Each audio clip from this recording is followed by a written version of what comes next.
যিসকল দূৰত আছে অকমান চাপি আহিলে কথা পাতি আৰু ভাল লাগিব। অলপ মুখেৰে মোক ক'বলৈ দিব, ধুনীয়াকে কথা পাতিম হা। আৰু মঞ্চৰ পৰা যদি মানুহ কমি দিয়ে তেতিয়াহ'লে মোক শান্তিৰে কথা ক'বলৈ ভাল পাম দেই। মই কওঁ নে নকওঁ? মই কওঁ নে নকওঁ? মই কওঁ বুলি আপুনিয়ে অসমৰ আটাইতকৈ ২ নম্বৰী, কিন্তু আপুনিয়ে অসমত আটাইতকৈ ভাল মানুহটো দেখুৱাবলৈ যায়। মই কওঁ নে?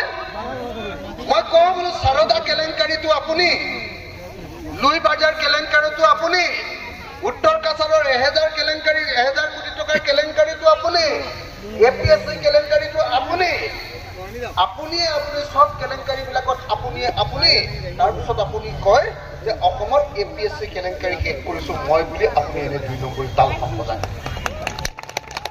হয়নে নহয়? হয়নে নহয়? সঁচাকে হয়নে নহয়? সঁচাকে হয়? হয়? সঁচাকে হয়।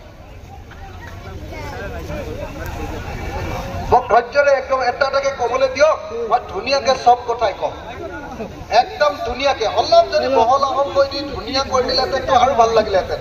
একদম আৰামত, কোনো চিঞৰিব নালাগে, অলপ ধুনীয়াকে আৰামত যদি ধুনীয়া কৰি দিলেহেঁতেন দেখি আৰু ভাল লাগিলেহেঁতেন। কথা পাতিও মানে ঠেলা হেঁচা কৰি আছে, অলপ দেৰি পিছত নহ'লে আকৌ চিঞৰ বাখৰ লগাব হা। অলপ শান্তিৰে যদি বহল আহল কৰি দি সেই একদম তালৈকে মিলাই দিয়ে, অলপ মানুহখিনি যদি অকণমান পিছুৱাই দিয়ে, অকণমান যদি পিছুৱাই দিয়ে অকণমান ভালকে। মই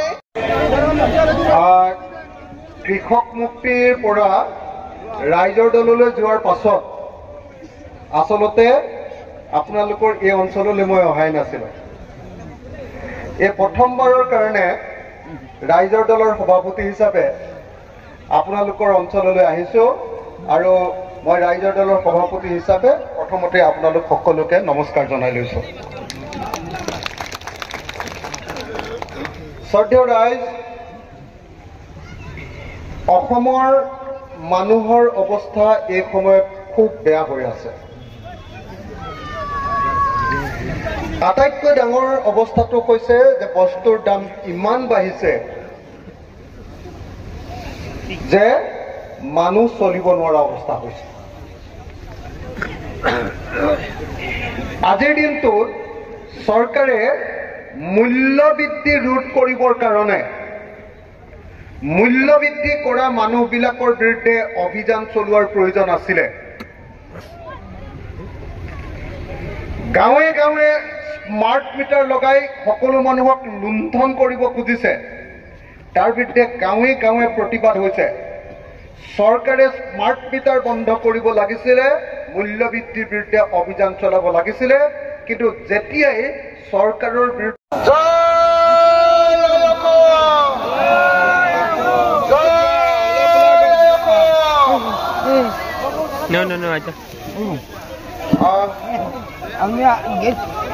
আপোনালোকে মাজৰখিনি বহি নিদিলে পিছৰখিনিয়ে নেদেখিব।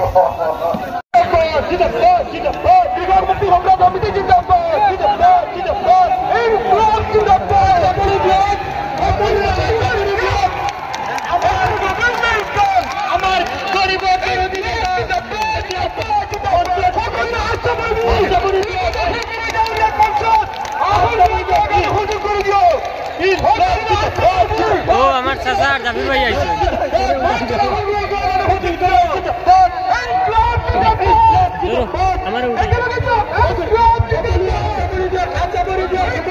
ও মেইন আমৰা ৰাফিকুৰ ৰহমান চৌধুৰী সাহেব।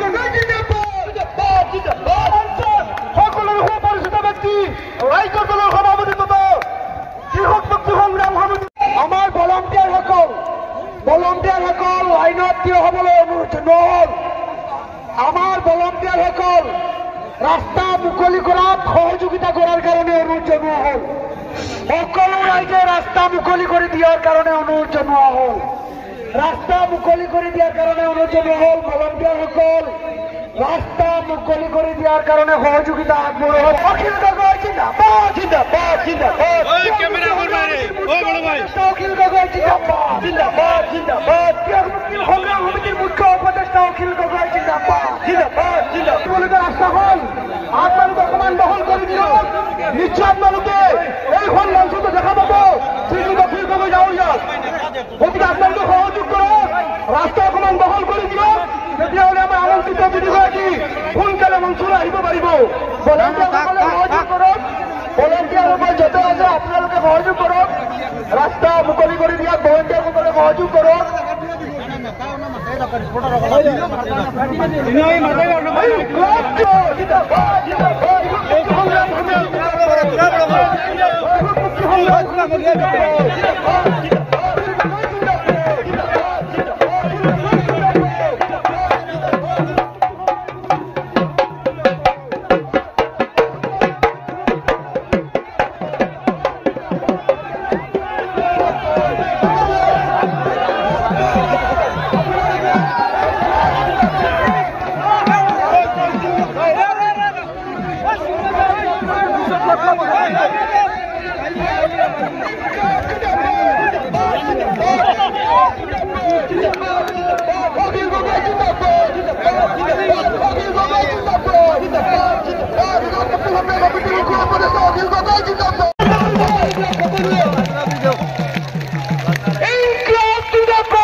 আসনত পৰিচয় কাৰণে আমি অনুৰোধ জনাইছো আমাৰ ষ্টেজৰ পৰা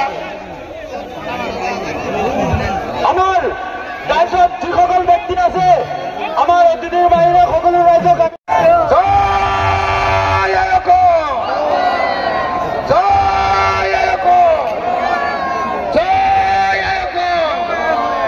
ধন্যবাদ জয় আকৌ ধন্যবাদ মই ভাষণ সামৰিলো ধন্যবাদ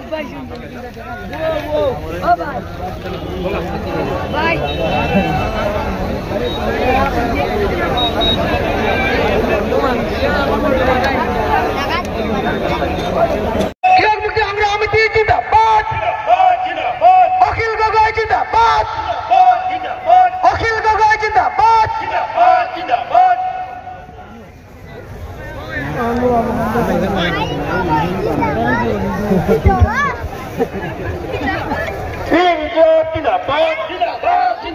কৃষক মুক্তি সংগ্ৰাম সমিতি জিন্দাবাদ কৃষক মুক্তি সংগ্ৰাম সমিতি জিন্দাবাদ জিন্দাবাদ